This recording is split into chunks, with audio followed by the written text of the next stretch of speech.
Hello everyone who is joining us again for the second time round. Yeah, a quick apology for that. So, as I was concerned, for those of you who were with me from the start of the battle, that it indicated that the map was different. It looks like it might be a custom map, but we've had that resolved now. So as we come in, we will start this up again. So thank you for coming back and joining us once more.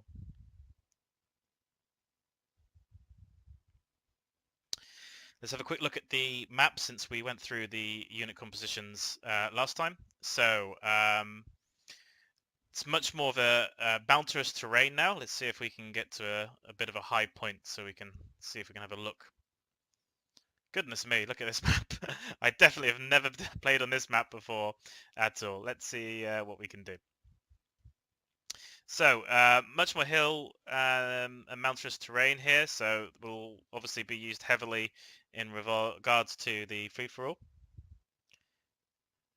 And as we sort of move around, we can see here that there is a number of sort of pathways and gullies, mainly if you can see the mini-map around the top center here and around the side, and again, you can punch up through the middle. I expect what I'll see is both forces kind of moving around through the sort of side passes rather than an immediate scrap in the center, but we'll see how it goes, and we'll just move ourselves back over with Rules, who, for those of you joining us for this first time this time, is positioning himself up on the hillside, I think. Yeah, so he is. Here he is playing as the dwarves.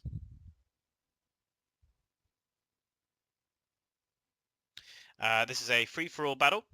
They did have some limitations on the units that they could take, and we can see here that the dwarves, for those of you who haven't seen before, have taken a couple of miners, just I guess as some spare money left over. We've got some axe throwers as the missile unit, Sons of the Fallen there, which may be the general's force. We've got 2 strong units of hammerers, followed by some Ironfoot Guard to bolster the ranks. We have some warriors just as the front line, a ballista, nobleman, and then a few crossbow units and another unit of the Sons of the Fallen.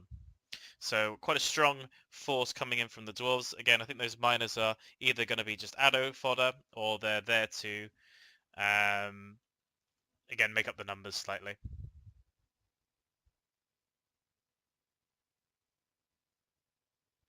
So we just wait now for the deployment phase to end, and then once that's happened, we will take a look at the other forces. But look at this map, everybody. Look how crazy it is. Like, these giant spikes everywhere. Now, in terms of the dwarven positioning, I imagine that they're going to look to maybe try and sit themselves up on this hill, as dwarves would, or they can come down through this center section here. And as we move over and take out the Orcs of Gundabad. So we've got a couple of Warg skirmishers, some Witch Realm. We've got some Inquisitors, which are fantastic cav. Some Black Orcs of the Mountain. Some Goblin Trackers to use for his missile units, although I think that they'll struggle against some of the heavier armor. We've got some Numenorian Shadow Guard, which will be much better for taking on the Dwarves, as I just pause this as it seems to be starting off. We've got some Spearmen. We've got some fantastic Trolls to zoom in. We can have a look at the spikes. And I don't know if any of you have seen the Shadow Guard up close. They look pretty cool. So you can see them there, the Numenorians, the white faces, the dark sort of, I suppose, like reddish hue to the eyes. These guys have ambush anywhere, which would be really useful in a map like this, where I guess there's going to be a lot of chokes and use of terrain. We've got a catapult. We've got some more raiders. Which I'll just zoom in again for those who haven't seen them before. Pretty menacing there, although it looks like they're going a bit thin on top for a lot of them. Maybe they're old veterans. And we've got some of my favorite, the Swordsman of Ruda, which is kind of like a Viking-esque kind of feel to them. What if he's got any berserkers with him? No, it's a shame. I do like the look of the berserkers slightly more. Let's quickly jump over to the other units we can see. So we've got the Warg Riders who are out at the front. Follow up, we've got some bodyguards. So these guys seem to be on the flanks, really just, I think, looking out, these 2 units. Just kind of holding that side, I guess, for any charges. But I don't think that that's where he's looking to press, because that's where his bodyguard is as well. I think this is where he considers his rear line to be. And then over here we've got some of the heavy infantry, which is starting to move forward. Some Blackwater Legion, again, for those who haven't seen them before, they've got these amazing skulls on the top of their heads. And this is a great shield wall and pushing unit. And really good, which will be in the choke points, I think, that we'll find on this map. I'm just going to let go forward now. Unfortunately, because of the change we've got, we won't be able to see, I think, much of the force here until they come into range. Oh, no, my apologies. So for Harad, played by Donald Kingslayer, you can see that they've got my favorite unit of the Trolls, a couple of Dismounted Serpent Guard, some Royal Guard, we've got a catapult which is moving up now to take on. Wow, it looks like it's going to start very quickly. So just going to pause it again while we go over the last of Harad. We've got the catapult which is aiming up to go for the goblin hordes. The spearmen which are positioning themselves here to one side. I think these are going to just be fodder to take the opening charges. We've got some spikes which, thankfully for the orcs of the Misty Mountain, they haven't. Although they have got cav which are on the other side, the trolls won't have to worry about running through the spikes. Mainly it looks like Harad was worried about his rear, which is where the majority of his spearmen lie, and he's going to start moving his units over like his archers here. But it looks like he's very happy to sort of stay up here in a, I don't want to call it new boxy, but it's a little bit new boxy of a position with a shield wall, a couple of bait units. He doesn't have the most in the way of archers. He's got a couple of shadows. Now, he may have some additional shadows that are in ambush position, so hidden. But mainly it looks like he's going to sit up here and sort of take it to the face.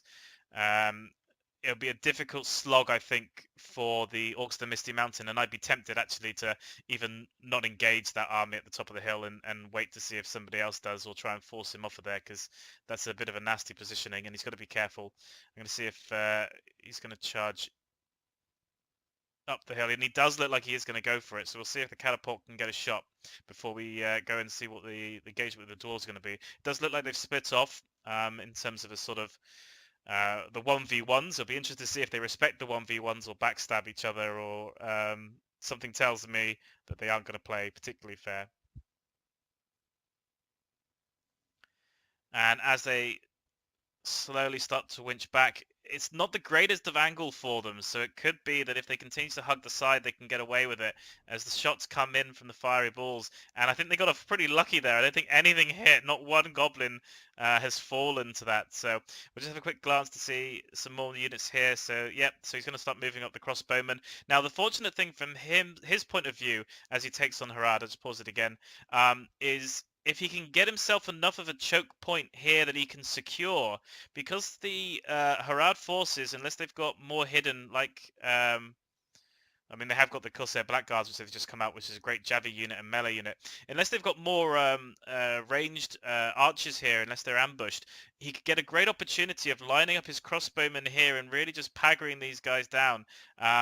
His main threat's this catapult. If he could find a way of neutralizing that early, possibly maybe if he could do a sacrifice of one of his wargs, but if he could get rid of that and reposition himself, then he could get a great chance to just use his crossbowmen and just straight up point blank range shoot these guys down, because the skirmish element of this army is more limited. And he doesn't mind about losing goblins. Like, he can have goblins die all day. He's got enough melee goblins to last out. You can see here that the trolls have gone in by themselves against a rather cheap unit of spearmen without the additional support of the infantry. I think these guys will get zoned out and killed relatively quickly. I think now that the Corsair Blackguards have been engaged as well from a spearman, from a javelin point of view, I think these guys will fall. And I mean, okay, they may kill a couple spearmen, but they're crap spearmen. I think Donald will be happy with that. Going over now to see the movement forward from the dwarves. So you can see that the dwarves are going to get engaged by the orcs of the Gundabad. I do feel sorry for the orcs on both sides. They seem to be the ones having to throw themselves into defensive positions that have been taken up by their opponents. Now, I'm not sure whether this is an agreement or just the way that the map lied, but if I was the dwarves, I'd be pretty happy about the situation. Although, having said that, they do seem to be... Are these guys withdrawing? No, they're pushing up forward. So the Sons of the Fallen have charged forwards as a sort of delaying force, I think, while the dwarves continue to make their way up. I think what Rules is going to try and do is possibly try and secure this hillside here. If he could get that cliff face and have a crossfire down the slope, then this this Orcs of Gundabad will be wiped out by Zach. So we'll see what happens, and we'll see if the Sons of the Fallen can hold long enough for the rest of the dwarves and their stubby little legs to get there. And we do have some of the famous goats, which I know have had mixed feelings about um, whether people wanted to see them or not. As we see the Trolls of Gundabad coming in to try and disrupt the army from the Sons of the Fallen, possibly from forming up into Shield Wall, as the Cav come and join them. You can see here that although these guys don't have the infantry support, you can see it coming up relatively quickly. And these trolls can last for some time, even against the Sons of the Fallen.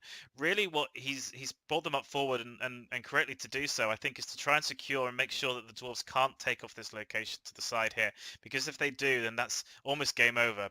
And they bring up the Rich Realm Inquisitors just to help support that, although against the Spearmen, they may find themselves struggling, as the dwarves kind of come and sort of flow over the top of the hill like ants. And you can see there straight away, you can see the crossbowmen trying to make their way over here to get the crossfire down. And if they do get to that position, I think that what's going to happen is Zach's going to have no other choice, but he's going to have to withdraw. Talking about whether anyone needs to withdraw, let's move over here. We can see a massive brawl. This is unbelievable. Look at this. Look how much melee forces have been just thrown forward now into the fray against the Orcs of the Misty Mountains just to hold them back. Now, yeah, he's going to do what I thought he was going to do. He's going to probably move the catapult over to here and then shoot down, and almost impossible to miss, and almost no threat of friendly fire as the Orcs continue to flood themselves into this area.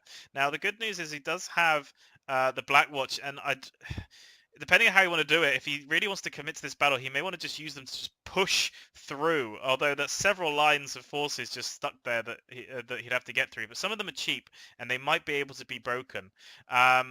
His crossbowmen still haven't seemingly got into the position that they'd want to start supporting their allies, and I'm not quite sure if they're really going to get the arc that they want to make the most of the positioning of that blob. So right now this is all going Harad's way, and we'll just wait for the first catapults to come in before we see how it is for the dwarves and the uphill struggle on the other side. And I think we'll start seeing goblins break. Yeah, there we go. A unit of 113. This is really unfortunate for Apollo. I think he's gonna lose his full army before the battle really begins. And yeah, so with all the breaking going on, it looks like Donald stopped his catapult, and I don't blame him. If anything, the one opportunity he had is lost because he's forced so many away. Look, there's multiple units there. There's maybe 200 goblins being forced back as we possibly see the beginnings of their annihilation already quite early in this battle. For those wondering, by the way, who are watching the stream, the balance of power will always be off because of the way that it works in terms of a free-for-all. You'll only truly get an idea of the balance of power when we get to, say, 2 armies left, and one of them being the dwarves, because this is the replay that's been submitted. And you can see there now that the Orcs of Gundabad are trying to chase down this one crossbow unit that did make it onto the hillside, and he's sending some raiders over to try and take them out, which I think is probably a good choice. Now, they are getting shot in the back, but in comparison to what would happen if they didn't try and clear these guys out, that's the only solution he has, while more axe throwers start making their way through. And I think what they're going to do is they're going to do a flanking sort of throw into the swordsman. Now they may position, nope, they're going to continue forward. I thought they might stop there just to get a little bit more point blank, but they're going to keep moving over to try and get a better position. And you see that the warg skirmishers have even been committed by Zach as he keeps trying to push through. But I think now that the dwarves have really set themselves up and locked themselves in with a hammer of support and that shield wall. These guys aren't going to be moving anytime soon, and he's got to be careful because he does have the ballista. And if I was looking at that, I mean, as much as the ballista doesn't do the sort of effect damage that you can get from a catapult, you can get a nice good long line of damage, and that looks like a really tempting offer as he starts moving back the warg skirmishers. And it could be he saw the blister, or maybe he realized they were getting into too much of a prolonged melee as the crossbows are going to start getting and peppering down the forces there. You can see he's brought over his cav, I think just to try and finish off the last of the raiders, which were threatening his crossbows. But now he's got superiority here. He can lock off that location.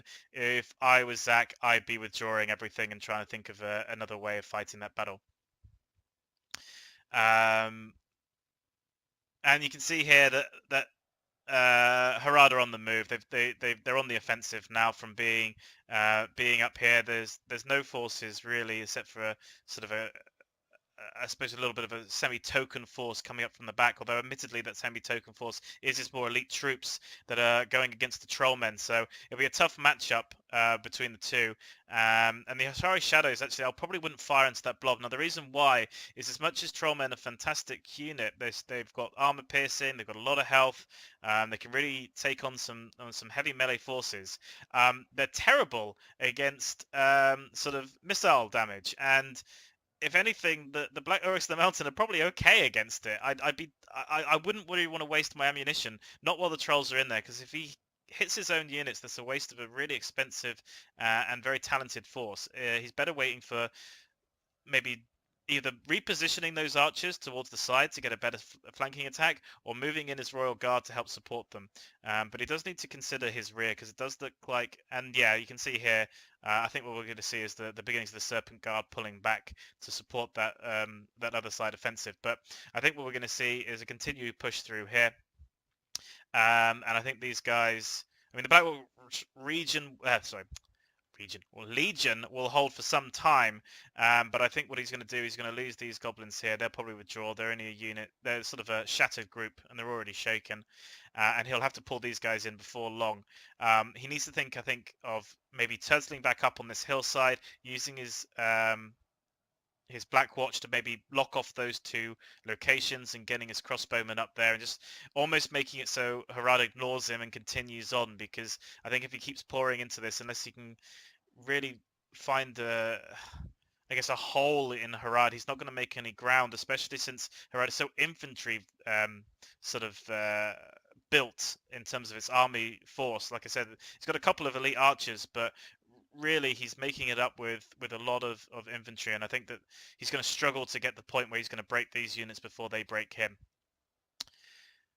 As we head back over to see the dwarves, and I imagine no, Zach is still going to try and fight the uphill fight against the dwarves for this slope. I'm not sure that I would do that. I think that's, and you can see here that the ground is basically littered with his dead. I mean his units are still getting relatively fresh by the time they're getting up there, but it must be pretty big on their sort of endurance and their stamina as they make themselves up the hill. But it does look like he's seen maybe a gap here where there's a possible route through past sort of the hammerers. But even if he does make it through here, he does have to go straight charging into yet another sort of reserve Ironfoot guard, which will be able to just sort of plug that gap. Meanwhile, the ballista continues to fire down, and it looks like he's running low on trolls as well, which is a shame. And his axe throwers will probably make short work of him now that they've positioned it there, keeping his cav just kind of in reserve to finish off sort of the remaining two over here as well.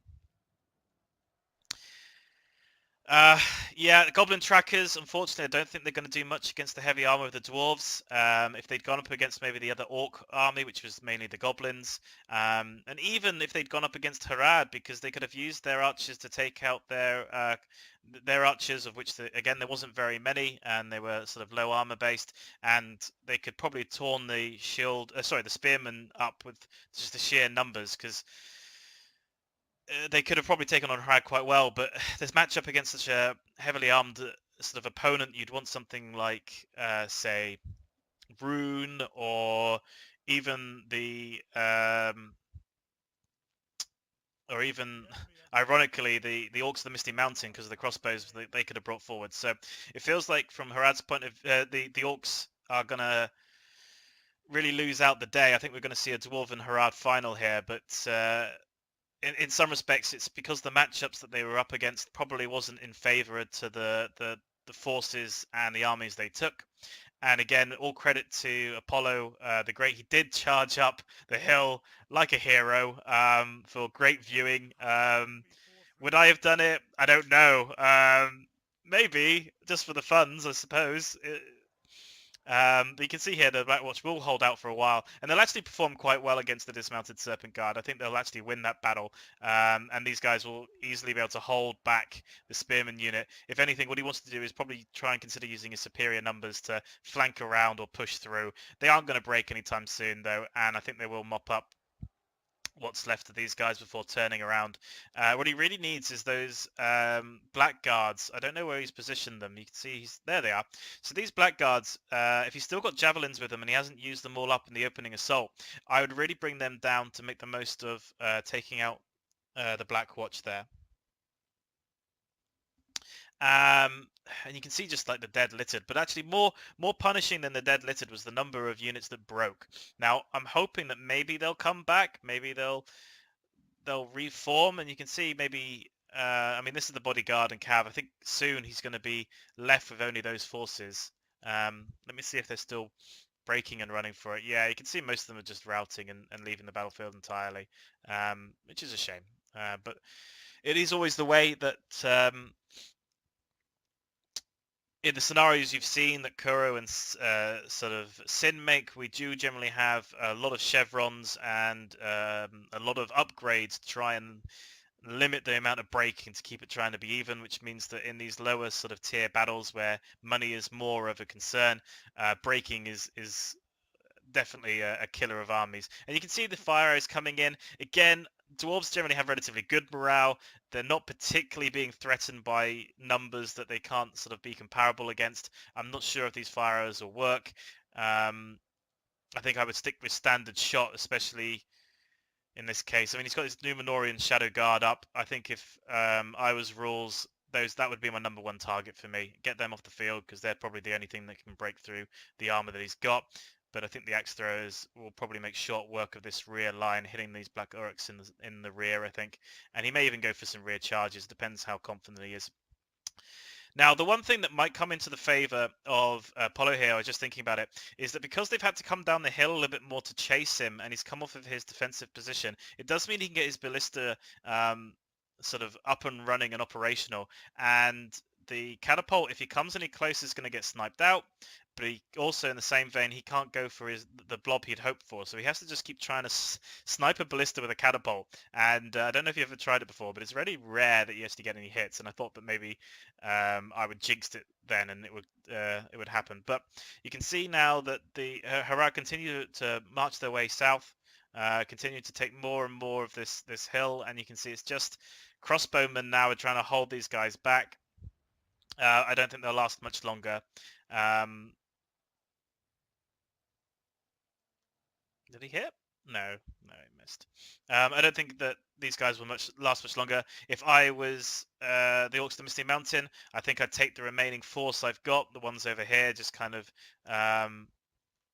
sort of slouching really, or well, not really slouching, but not getting stuck in probably for the right reasons. And I'd find a position to hide for a little bit, make the most of the fact that these guys are going to have to fight it out with each other, and then come in and try and wreck the day at the end, because wargs have been, for those who haven't played this before, extremely improved since it is in the vanilla. These guys are much more threatening, much more deadly, and against Cav, there's very few that are better counters than Warg Riders now. And the bodyguards are, I mean, they're good for what they are, which is a goblin.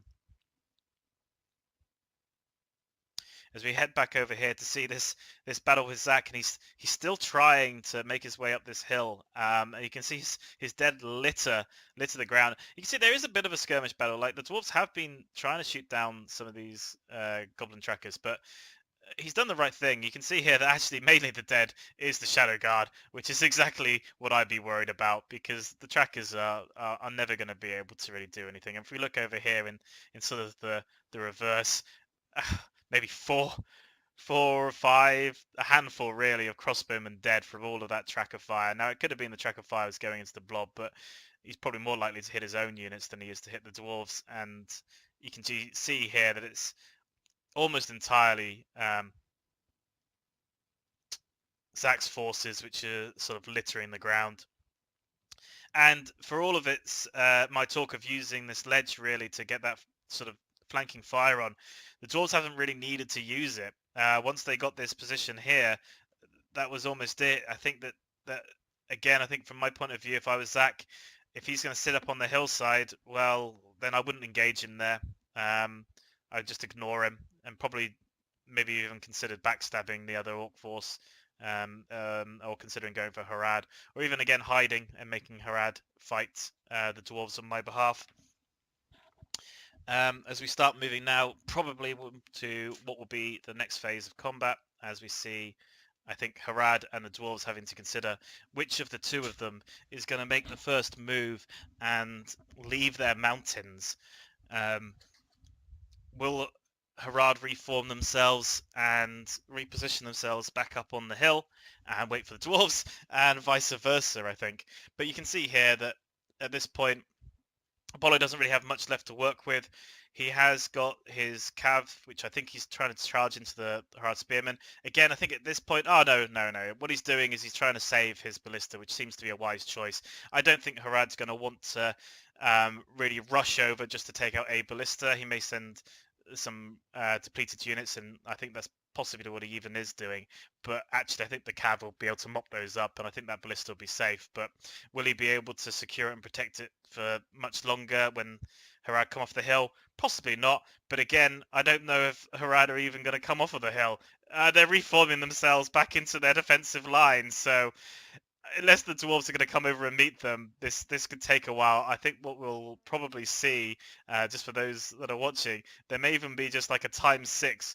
But the dwarves do seem to be coming off their hill, so it may be that the dwarves are going to take that challenge from Harad, and they're going to make their way down, and they're going to probably go and meet the Haradjim out on the hillside. But I did have for a moment a concern that maybe what would happen is both of them would just take their heavily defensive locations and not move. But yeah, you can see here, so Harad's going to reform themselves. They're going to put a token force to watch for the rear attack. They've obviously got the spikes back here. They know the main assault because they can see where the general of the dwarves are, so they know the main assault's going to come from over here, and they'll just lock themselves in and prepare. He is going to try and seemingly get a shot on the wargs. I think unless he's aiming for the ballista, but I don't think that's the angle they're going for. No, they're going for the wargs. Now, I'm not sure if I'd use the ammunition with knowing the dwarves are on their way, but I mean, maybe. I mean, he's missed there and with all the hits. I mean, the Orcs of the Misty Mountain, they're not going to come back from this, really. Maybe if they get super lucky and the other two kill each other, but normally it doesn't work that way, and I've never seen it happen that before. I'd save this ammunition. I know that dwarves are on the way. I would suspect that the dwarves are pricking some pretty strong units, and the fact that I can tell that their general is on the move, I can be relatively assured that they've won their battle. And because it's still relatively quick into it, and if I was Harad and I knew how fast that I'd beaten Apollo, to know that the dwarves had done the same thing on the other side would make me think that they probably got a good number of their units left, and they probably had a similar fight. Either that or they're extremely heavily depleted. But I would then see a much bigger change on the balance of power, which would, let me know. So these are the in tips, by the way, guys, and how you know how many units your opposers might have. Mainly about the length of the fight they must have had before their general starts moving, and then you can use the balance of power after that. Even in a free-for-all, you can get a gauge. But the dwarves are going to start making their way down. He's not in any hurry. He's going to walk. Again, there's no point running them. He's not got a timer left, so he might as well take his time. And you never know. Harad might come up to meet him, so why would he run? Just seeing what forces we got back here. Yeah, so it looks like maybe he just had some of his cav just finishing off, making sure that none of those units return to the battlefield. I don't know if Zach even has any forces like hidden or saved. Most of them just seem to be fleeing. Yeah, well, he does here. Yeah, so he's got some shadow. He's got a couple of forces which are trying to go for the Orcs of the Misty Mountain. I guess it's kind of the battle for third and fourth place. If it was me and I know my Shadow Guard could ambush and go invisible anywhere, I would find a place to hold up again. But I think now he's going to get chewed down by the cav. I don't think that they're going to hold out for any length of time against the wargs. So again, all fairness to Zach, he made his last stand. He wasn't going to give the dwarves the satisfaction of killing him off entirely or taking his general. So we'll just watch the brave general's final stand, I guess, in this final cav battle 1-on-1.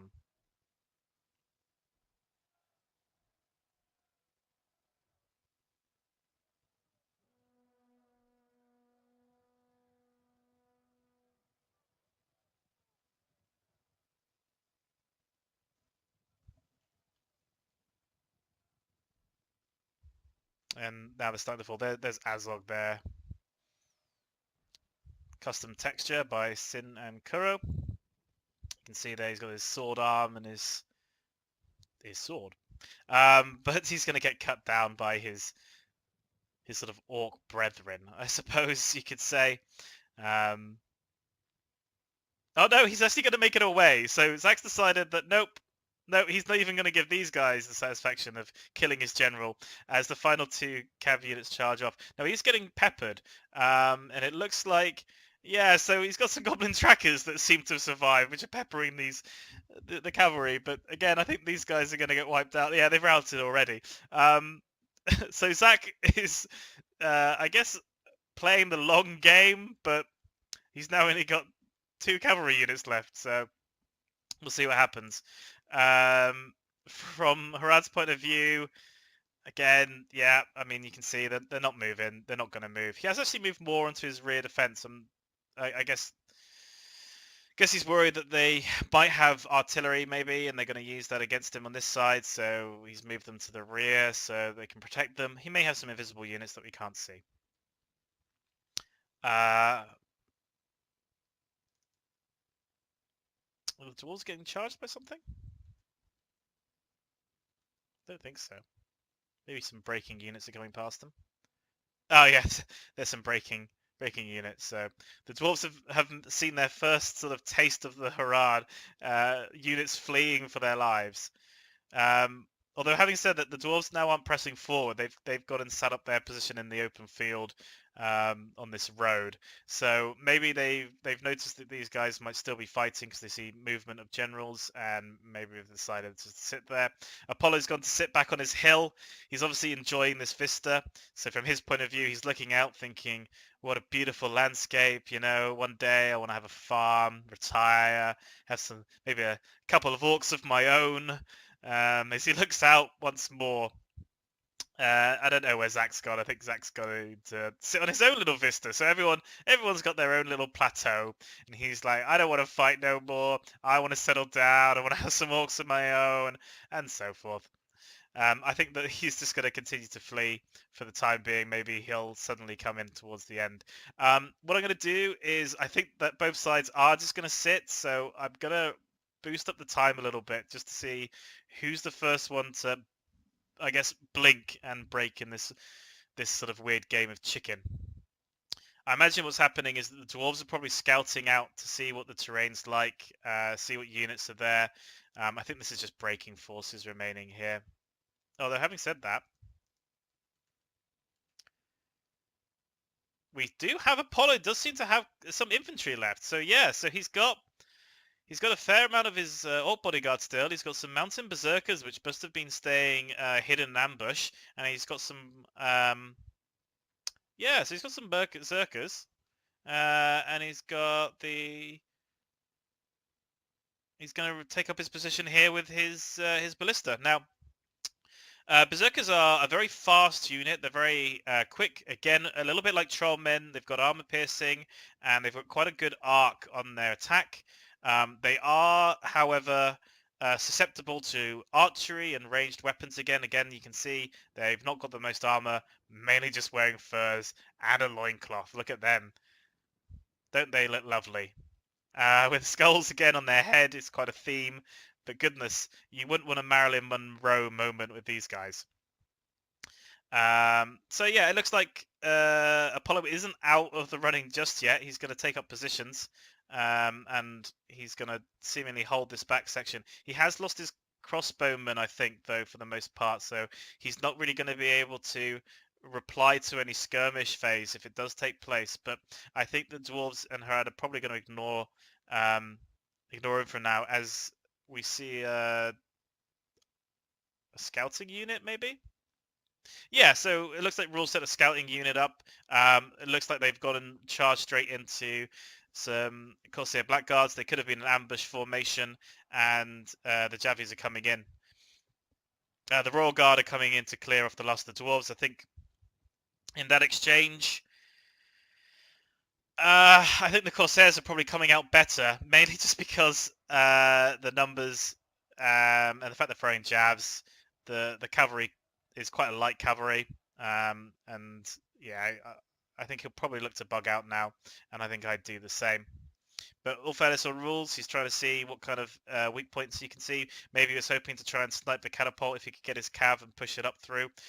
He did have the spikes waiting for him, however, if he got up there, so he'd have to walk his units anyway. I think if I was Harad, I would almost be tempted to have let him get further up the hill just to take him out. As you see that the Berserkers are going to charge a depleted spear unit. Again, I think these Donald's just kind of scoping in. You can see the swing and the arc as these guys come in and try and cut these guys up.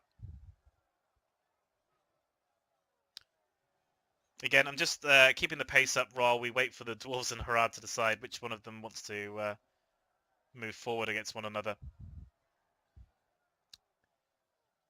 And there you go. They've without too much trouble taken out those guys. But again, I didn't think it was going to be a massive issue. And I think what's happened is the other Berserker force have moved into an ambush positioning here. And I think these guys will do the same, and they'll hold up here, probably to try and set a trap for people trying to go for the ballista. However, Harad does know that he's got them there because he's just died to them. So as long as he remembers that fact, and I can't imagine he's going to forget, the ambush is probably not going to pay off in the same way you'd hope. But again, I don't think Donald's going to leave. I think Donald's quite happy where he is. He's still got healthy units. Good number of Trollmen, still 104. Cheering away. Look at them there. They're all happy chappies.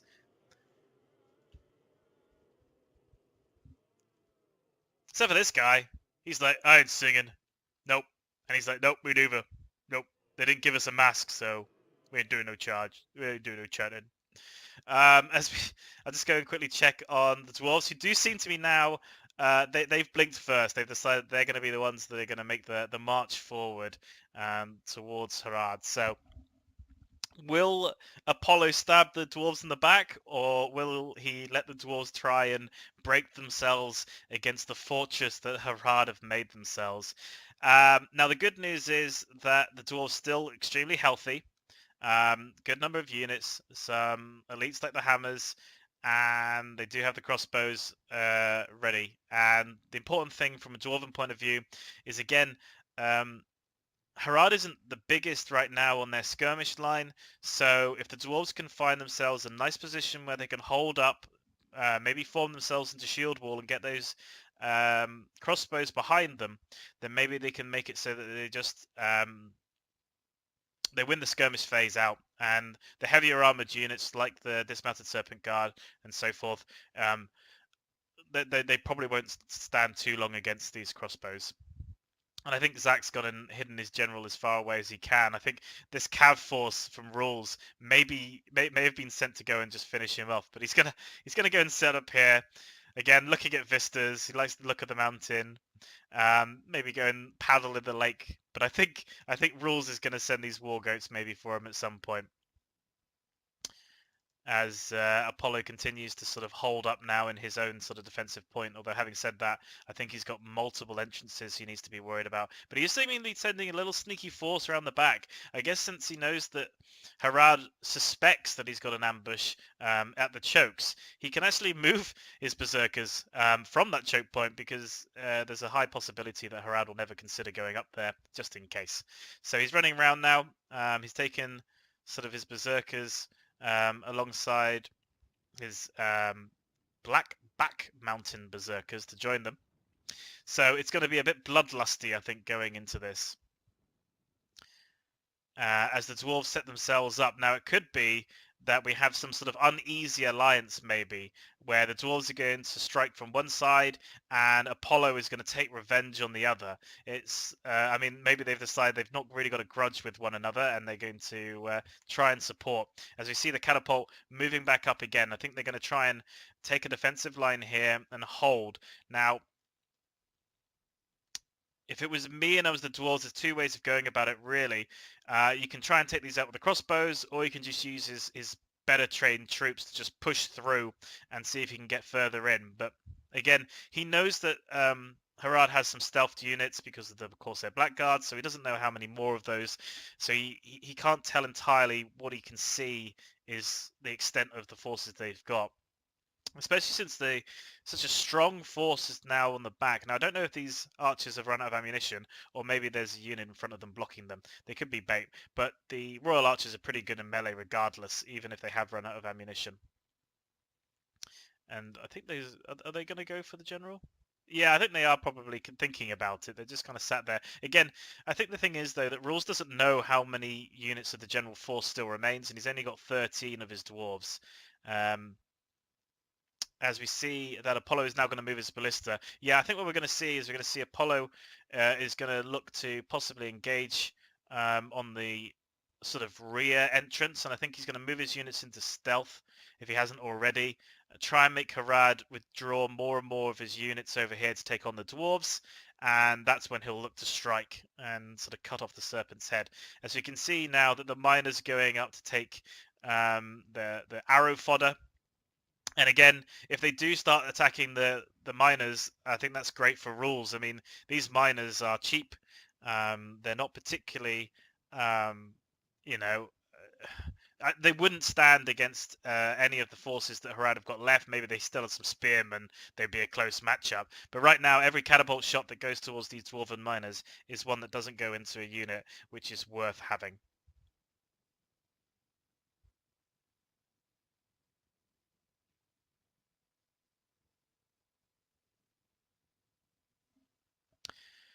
And it does look like they aren't going to be firing any of the arrows, but they do seem to have the catapults going. But the catapults are heading for the crossbow in the back, and that's probably the target I'd go for. And you can see here, he's starting to pepper down these guys.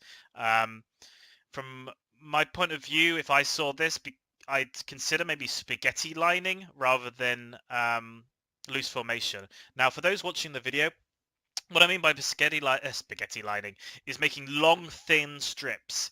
Now, I know that traditionally it's quite a favorite to go into a loose formation against skirmish phases, but actually sometimes what happens is that when the first arrow misses the front row, it actually overshoots and hits the second row.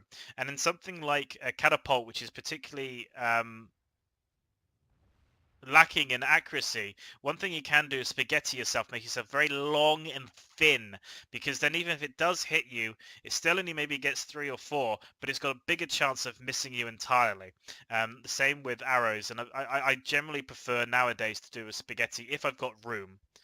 Sometimes you just don't have the positioning to be able to do that. But you can see now, right now, every time the catapult comes in, it can kill about 5 units if it hits. But if he'd spaghettied that, it probably would have reduced the number he could lose. But again, Rules is getting to the point now where he's getting a bit choked up. He can't really make that if he wanted to. But he is doing what I suggested, which is having a token force at the front while the crossbows try and pepper down the lines and try and soften them up a bit.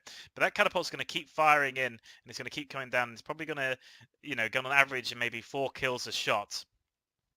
Again, it doesn't matter if he hits the dwarven miners. I think the thing is that Rules is quite aware, I think, that Harad is not going to move off his hill. He hasn't moved off his hill this entire battle. So he doesn't need to put anything particularly strong there just to just slow down anything that might charge out. So you can have these guys sit here and fire for as long as he wants.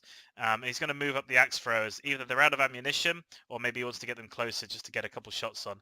I don't think Apollo is going to strike yet, but you can see on the minimap where his general is.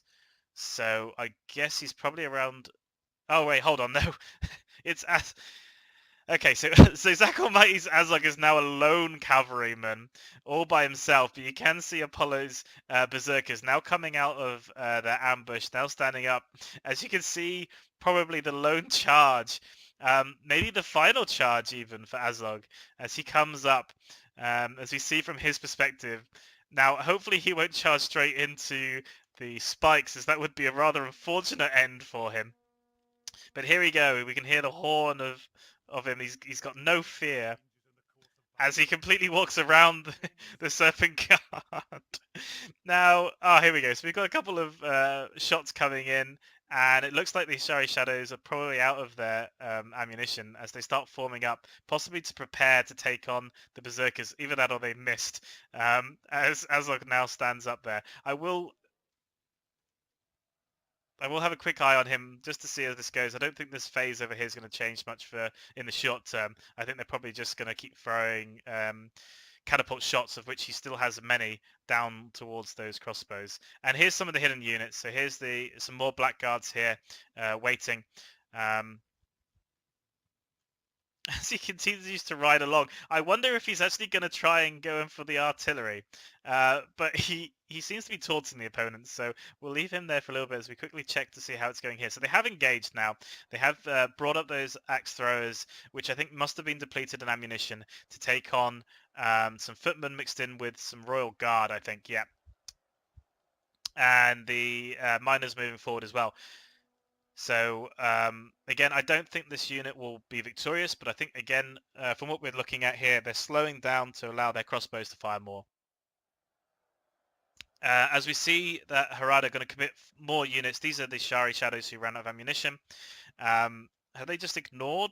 No, yeah, so they just ignored him. They've decided that he can't do much by himself as he looks over the battle, probably with glee as he watches dwarves' lives fall to the evil men. And over here we can see the beginnings of Apollo's sort of rear strike as he goes towards the troll men. Unfortunately, trollmen are a really good counter, relatively speaking, if you haven't got archers, to the berserkers. Because the berserkers are really designed to take on heavily armored units like the Serpent Guard, for example. Trollmen who aren't heavily armored, they've got lots of health, are quite a good sort of holding line, because actually the advantage of the armor piercing from the mountain berserkers doesn't really pay off in the same way. However, the Serpent Guard will struggle, I think, against the berserkers if they can organize themselves, although they seem a little bit spread out. We'd be interested to see if he has any more forces he can try and commit to that. There is the black back berserkers, which he's got lying in wait, I suspect, as I don't seem to see them on the field right now. As we see the beginnings of the Iron Foot move forward, again, they aren't pressing, so it seems like they're still happy. Right, so now what's happened is the Dwarven Ballista's taken in. So because Donald's had to move more and more of his units in to try and stop the Dwarven push in his lines, because they're generally slightly better for the most part, he's going to be able to make that ballista count. But you can see here that Apollo is going to possibly backstab the dwarves, which I think is fantastic after this sort of shaky alliance they had before. As you can see, the cav charging in and going for the crossbows and the ballista, which was at one point quite safe and making a good kill count for itself, is now suddenly under threat. Now the second line of crossbows need to try and change their attack to hit these cavalry, but I guess he didn't see the wargs coming as they continue to fire up onto what is ultimately quite a good sort of target. But you can see that the Shari are now pushing through, so they're using sheer numbers to break through the Dwarven lines and try and flank them, which is a shame because it looks like Rules has some spare units here, but he hasn't been able to secure that flank in the way he wanted. Now, one advantage he's going to have is that puts them again a little bit more in range of his crossbows. He doesn't have to worry about hitting his own guys in the back, and as long as they don't break and as long as they hold, he's going to get a nice flanking shot into quite a good bubble without having to worry about friendly fire. Be interested to see how many more units the dwarves really have. They do have some lying wait back here. We've got some more elite troops. We've got an extra crossbow unit. We've got the nobles, some hammerers, more axe throwers, which probably still have ammunition, and some more hammerers. So he's keeping the majority of his elite units back there. As the wargs come in for yet another charge, trying to head towards that ballista. Be interested to see how many crew they've got. They've got 34, so they're still healthy in terms of their ballista crew. But the crossbows do need to consider maybe changing targeting going for these guys, especially since he doesn't have any melee units to help support him there. I'm going to quickly just show you how Apollo's push going over here and still whether it continues. I mean, it's still here. They're still trying and doing their best, but I think that they're now getting to the point where they're so depleted in terms of their number that they'll start to be mopped up. But they have Are they breaking? Yeah, they're breaking. But they have kept Harad busy at least, so those troops couldn't be elsewhere. The Trollmen, as well, I don't know if you'd noticed, they've lost about half their unit, which from the Dwarven point of view is really good, because that means that armor piercing isn't going to be turned against them, and especially since the last things that Harad really have that have armor piercing to the level. Oh my goodness, what a lucky shot! Okay, so this could be a very different story now, as the ballista got an unbelievable shot upon the general of Harad there.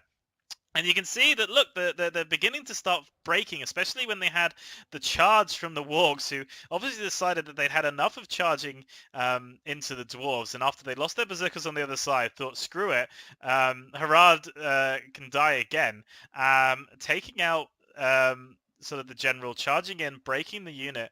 And this sort of flank that was happening against the dwarves has now been really starting to become a little bit shaky now. The good news is that as another general falls, it looks like that was Apollo's general being taken out there by Blackwatch. Sorry, the Blackguard. Yeah, so there you go. Oh no! It looks like it may have been Azog. Rest in peace. There it goes. But he did get to see a lot of dwarves die.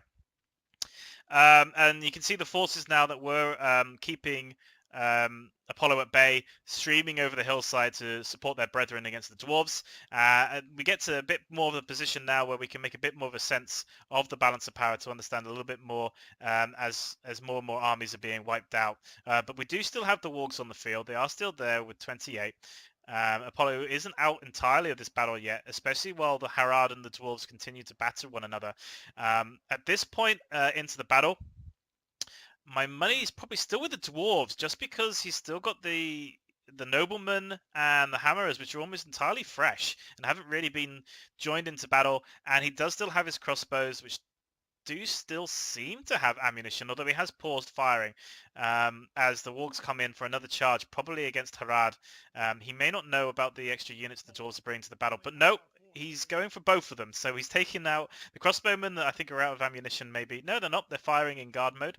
And the blackguards, which have gone in to try and silence them. So that's a true three-way, although they did get shaken from charging into such numbers.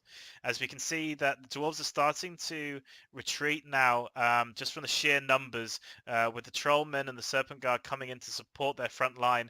We're starting to see the dwarves having to really rush up those reserves that they had in wait, as the axe throwers, I think, have probably got ammunition as they sit there waiting for a better opportunity to fire. And you can see now that Harad has really opened up their flank. So if Apollo can make the most of these charges, he's getting sort of bogged down a little bit in the blackguards and the crossbows. But if he can make the most of these charges into the side, he can really work it. As for Donald, I'm surprised he hasn't tried to take out this area. Now I know that from our point of view, the Sons of Fallen have now got into that position, but when he started to break the dwarves, he hadn't actually got into there yet, and there's still this area here, which now Donald is losing that opportunity as more and more of Rawls' forces kind of come in to lock off that hole. Now, the Wargs might still be able to break through, but to be honest, I think he's going to go for an easier target, which is over here, which is sort of the flank and the left right open for him. As the Hammerers now go up and take on the remnants of the dismounted Serpent Guard and Troll. Alongside some Royal Guard that still survived. And you can see here, there's the Royal Archers still going. Like I said, not bad in melee. And the Hammerers probably need to get in to support their ally. Probably coming along here, especially since he knows the Wargs are continuing to attack in the side. I think I'd be tempted to move a hammering unit in. He's obviously in no hurry. Again, maybe he just doesn't want Apollo to think he's a better target, but actually I think they're routing, yeah. I think those units have gone off the battlefield now. I'm not quite sure what Apollo's got left now. I know he's still got his ballista, which he's moved somewhere. He's still got his bodyguard, which he's just holding on to now, holding on to dear life. Now, not entirely, there's his ballista. So he's now bringing that forward up into battle as he brings forward his spare reserve warg, and it does look the other one recovered, so go them. So his secondary warg unit did come back. I thought there was a bit of a shame that they'd broken from just doing a charge themselves, but it does look like they're going to return as the dwarves, yeah, they're going to lock off that final side with the nobles. The Apollo's going to have to really, if he wants to make the most damage, go for Harad. I can't see him wanting to charge his cav into such a strong formation. with the ballista now almost completely and utterly protected, except for maybe this small gap here. But to do that, he's going to have to charge through the hammerers and through the axe throwers, which aren't actually throwing, so I think maybe they are out of ammunition. But this ballista is now going to chew up, I think, what remains of Donald's force.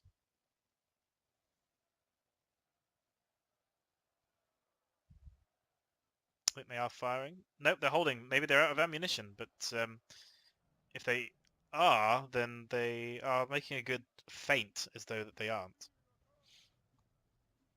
And he's starting to pull them back. Maybe it's just the angle is becoming a bit of a difficulty for it. Maybe it's just being a bit glitchy.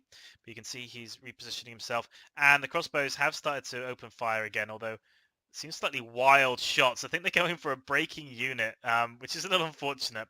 As we can see, the ballista now is coming in and firing against the dwarven nobles. It could be that a second general is about to fall here from ballista shots as Apollo continues to fire, hidden quite sneakily behind the trees here, with the units probably far enough away that the crossbows aren't really going to be able to get a shot on him. And I don't think that maybe Rules has completely cleared off and won this battle yet, as these noblemen are very expensive, and I'm pretty sure his general's probably in that force. Just trying to see. Yeah, I would have said that his general's probably there, unless for some reason they're back here. But I think that the last remnants of his cavalry are going to get chewed up by the warg riders, not really able to get their charge off, not being able to really do what they want. So I think that's the end of the unlaw-friendly rams. But it will leave open the rear, so the axe throwers are going to have to really remain here to keep that location locked off unless they reform here and box themselves up. And there's the blackback mountain berserkers that we had stealth that we knew were lying and ready. I think that they're probably going to hold off now. Oh god, devastating. So he's really shooting across the bow now. He's noticed that the dwarven noblemen, from being in their tight formation, are now spread out after taking out a good chunk of them. And so he's gone for the Sons of the Fallen, which was probably a wise choice, as you can see that they're starting to be whittled down, and this sort of boxed formation is now going to start hurting him, because you can see here, oh, it tears through him. Look at the burning dwarves. It's a really expensive unit to be losing. I think at this point, Haraz probably quite pleased that they left Apollo with their artillery, with their ballista, and didn't chase it down, which they could have tried to do. As now Apollo's really coming back, and from an army which was almost entirely depleted, making himself possibly come out as a victor. He is going to come in now and bring his berserkers in, I think, just to try and finish off Harad. I'd be tempted to leave him alive and change my stance to go for the dwarves. I think the dwarves are probably the most dangerous of the two forces. And while Harad continues to focus only on the dwarves, I wouldn't have even bothered sending my units in, because all that does is make Donald think, right, well, I've got to fight Apollo now if I want to win this, and I've got to fight on two fronts, and I'm cut here in the corner. I think that he's possibly made an enemy where he shouldn't have. And there you go. The X-Throws do still have ammunition, and they were waiting for an opportunity, and they started to take it there. I think that they're probably going to hold up now and wait for the final sort of hammerers to fall. As you can see here, the trollmen still really making themselves really useful, still taking out these hammers, which normally would be semi-unstoppable, but again, this combination of elite units is really making themselves valuable here. So I think what we'll do is we'll probably see this dwarven line sort of crumble soon, and then what happens is, how long does it take these guys to come through and take on the axe throwers? Do they bother with the axe throwers? Do they maybe turtle up here, maybe take out the axe throwers and then turtle up, try and hold out, let the dwarves fight with the orcs of the Misty Mountains for a bit? As we can see that he's moved himself further up, but that strong formation he had before, that seemingly unstoppable sort of box, has been torn up. And even though the opposing forces didn't have any archers, just that ballista, they've been able to break the sort of stronghold they've had. As you can see, the berserkers now coming in for the depleted Sons of the Fallen and the nobles. But don't get me wrong, these two units are extremely elite, and they're elite for the right reason, and they're both really confident in this bout. Now, he's fortunate, Apollo, that actually that Donald has decided not to seemingly have mutual destruction from the rear attack backstab that he received before. And Apollo has now put both his units engaged in with dwarves, but it doesn't allow the crossbowmen to reposition. I imagine that either they're going to position themselves here and shoot into the back if they've still got ammunition, or they're just going to charge. But you can see now that the black... Yeah, they're going to charge in, so they must be short on ammunition, so it's kind of a flanking charge they're going on by the crossbows, but he's got to be careful because that ballista still, I believe, is operational. And oh, he still has some hammer guard, which so he still had some units of Cav which have taken out the ballista. So great work by Rules there. So I had thought that the wargs were going to finish off whatever left of his war goats, but either the Cav fight's still going, maybe they broke. Although having a look at it, it looks like the wargs really didn't win against that battle.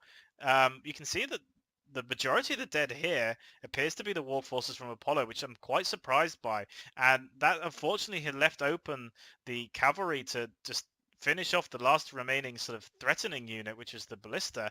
And the cavalry of the dwarves now is open to charge as much as it feels it wants to. I don't think that they are gonna have to fear any unit really taking them out, that they can't just run away from.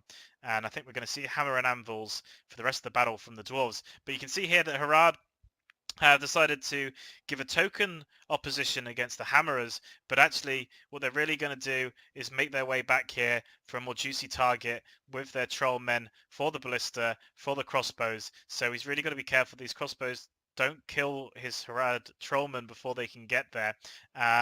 As unfortunately this dismounted serpent guard are breaking. I think he was hoping to get a rear charge, but just running them around that little bit too much got them too exhausted to continue. And I think Donald's probably on his last legs now with his last few spearmen and his trollmen. Whereas if we head over to the other side, you can see that the general's unit of Apollo still lies here and waits, still watching the battle from his position, looking at the hundreds and hundreds of dead that litter this one sort of hillside where he fought earlier. And maybe Apollo will get his revenge as he hopes. It all depends on what kind of units the dwarves have left after this and how quickly they can mop up the last of these berserkers. And they do seem to be doing so. I think my money's on the dwarves now. Even though they've lost and they've been fighting so hard for so long, they've still got a healthy unit here. Even if they lose this ballista, they know that Apollo doesn't have one anymore, or they can safely assume. They've still got crossbows, which may still have ammunition. He's still got cavalry, and the last remnants of his berserkers are gone. So, and again, if I was Rules and I was in this battle, I'd be looking at balance of power and thinking, right, well, even if he has an ambushed unit I can't see, it's got to be almost tiny. It's got to be almost non-existent. So I can feel pretty safe and assured when I go up that hillside that I'm going to be facing pretty much what I can see. We see the last stand of the trolls as they get axed, and it's a poor sight for a unit so brave that should fall in such a way. Although I noticed that none of the non-cheering trolls are here, only the cheering ones. So it just goes to show, chanting, that's the way forward as a troll man. Otherwise you'd die earlier. They've decided, I guess, to almost mock the troll men and not give them the satisfaction of a heroic's death, as they stand there still sort of chanting away, calling for death with their curved sort of spiked and rigid blades, charging one final time to finish off the blister crew they'd so valiantly tried to defeat before, as Rule sends in his crossbowmen to try and just take them out. We'll see how long they hold and whether they break with 5 units remaining, as I think Rules will look to run his blister crew out of there and the cav coming in. So I think they're just going to get swamped now. They're down to 5. But they are still confident. Look at that. Victory seems certain. Good on them. Good on them. They're even in the face of death. They're like, yeah, we can do this, boys. We got this. Although now that they've gone down to 4, they've changed their mind. Maybe that 5th guy, the guy that died, was the morale of the party. And they're just going to get swallowed up whole here, I think.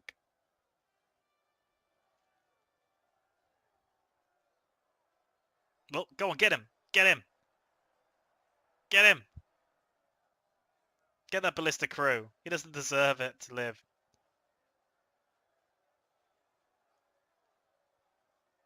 He's surrounded on all sides. Can he get the last kill? No! Oh, he's down. And there he goes.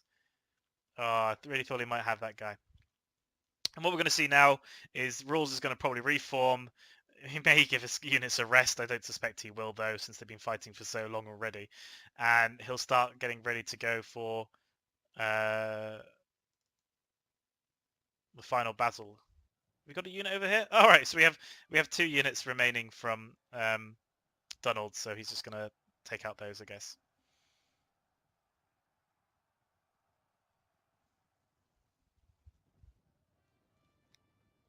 I think they just got walked over. I don't think there's any forces left here now. No. So it's all about this final unit, which Rules can see on his mini-map, because you can always see where generals are. Now, the question is, what does Apollo really do here? There's not a great deal. There's 2 entrances up to where he is. The dwarves can come from both sides and crush him. I suspect what will happen is he'll send maybe 1 unit alongside his cav around one side and the rest of them around the other, and that'll probably be the beginnings of the end. But it has been very close. Based on the start of this fight, I wouldn't have thought Apollo would be here towards the end, and he did sort of really have an impact towards the end. Whether it would have changed the outcome, I don't know, but he certainly didn't seem to play favourites partway through that. Let's see what happens if we speed this up. He may just be resting his units, getting them back to winded. Yeah, so he's just resting them up slightly, and now he looks to take on the final assault. Would it have been different if his wargs had beaten the cav, so his ballista could continue to fire? Maybe. I don't think it would have been much of a difference, though. Just because the dwarves had enough units left, he could have sent just, say, a token force just to clear them out, while the rest sort of fought the remained of the black back guards and the berserkers and left of Harad. I think that it wouldn't have been too much of a problem. He would have had to have maybe got a lucky hit on the dwarf general, maybe. So we see them walking their way over, but speedily because we're on ×2.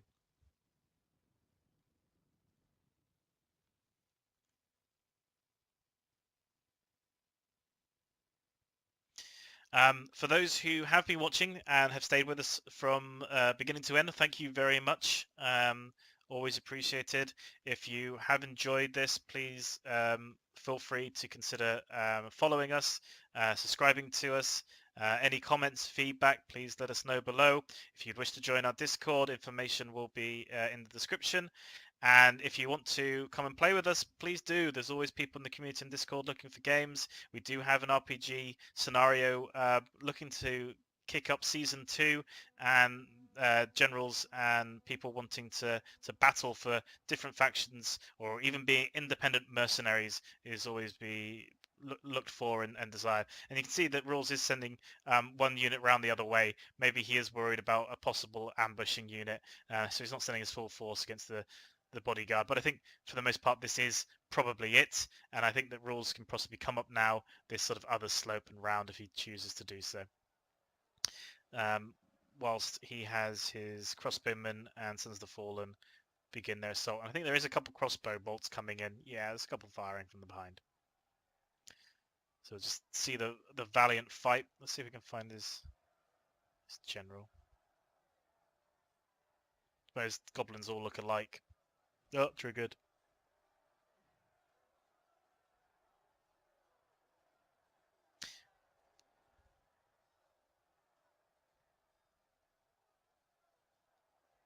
Yeah, so what he's done is he's pushed his way through, and I think that we'll just speed this up just to when the other Dwarven unit engages, I think, and run this to the end.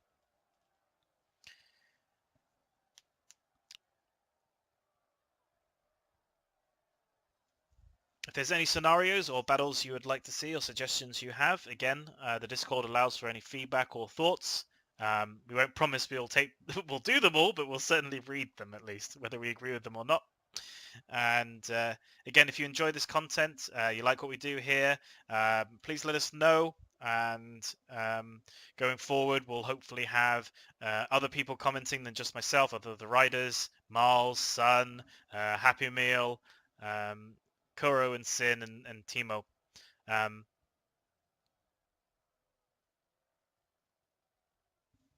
yeah, I think we can be pretty safe. I think that Rules is just going to watch the destruction below. I don't know where his other units have gone. I think they're just going to pile up in some sort of big ball here. Maybe he'll do a hammer and anvil towards the end, but we'll just speed this up now and save Apollo the slow, torturous death. But he still seems pretty confident. At least he was as he starts to withdraw and leaves his back open now. And there's the cavalry charge that we were waiting for. Yeah, look at that. That's brutal. We may see these guys break if they take another charge to the face like that again.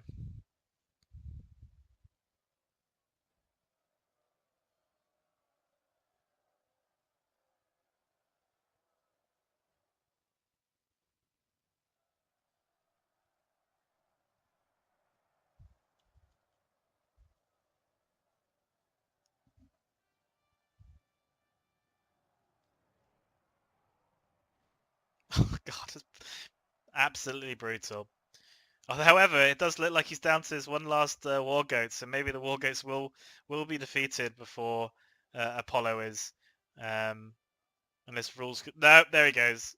But there's the second unit coming in of 3, just to add sort of insult to injury. Will the goblins be able to take out the last 2 cav? Will rules charge them in? Put your votes in now. Well, he is going to charge him in, so he might have an opportunity to kill the last of the rams. No, I think these guys will break before that becomes a possibility.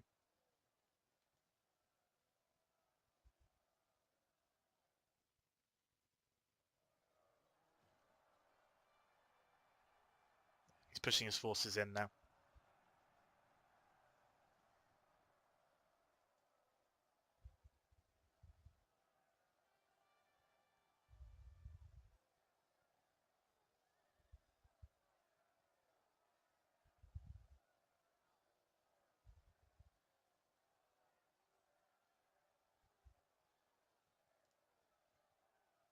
Alright, let's just speed through this. There's not much happening.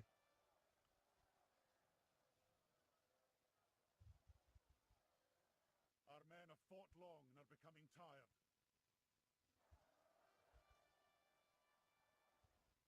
There we go, they've broken. And there we go. There's the end of the battle. Thank you very much to Rules that submitted the replay, and thank you to Zach, who I think set up the battle and the concept. Apollo and Donald for fighting as generals. Apollo for some very sneaky play, making the most of using ambushes to really keep the battle entertaining towards the end. In terms of kills, Rules, you can see here, really dominant in terms of the kill ratio. Zach really couldn't get his force sort of working, couldn't get them up that hill. I think he got really unfortunate against who he was up against and the terrain that he had to work on. Apollo there, you can see he had a real struggle towards the end, but he really made up for it. Sorry, at the start, and really made up for it at the end with some really great kill count. And Donald, who was really strong throughout, got a lot of kills early on, almost wiped out entirely Apollo's army. But in some respects, maybe it came back to be the bane of him. But I feel that even if Apollo had been completely wiped out, I think Rules probably still had it just because he had such a strong start against Zach and a really advantageous positioning. Have a quick look. We'll just have a look at Rules' stats. You see here his biggest kills was from the Sons of the Fallen, close to 500 there, which is really good. And his Ironfoot crossbowman, no surprise, doing really well. I mean, 728. I mean, that's value right there when you can be happy to kill that many. I mean, I'm surprised they had that much ammunition to kill that many. Again, strong performance here by another 144 and 57. That might be one that either must have died relatively early based on the casualties sustained, or maybe it just wasn't as fortunate. Scrolling down, his axe throwers. Yeah, one unit really came into its own, 160, made the most of it, and you can see there the hammers 140 that came in towards the end. So there we go. Thank you very much, everybody, and hopefully see you all again soon.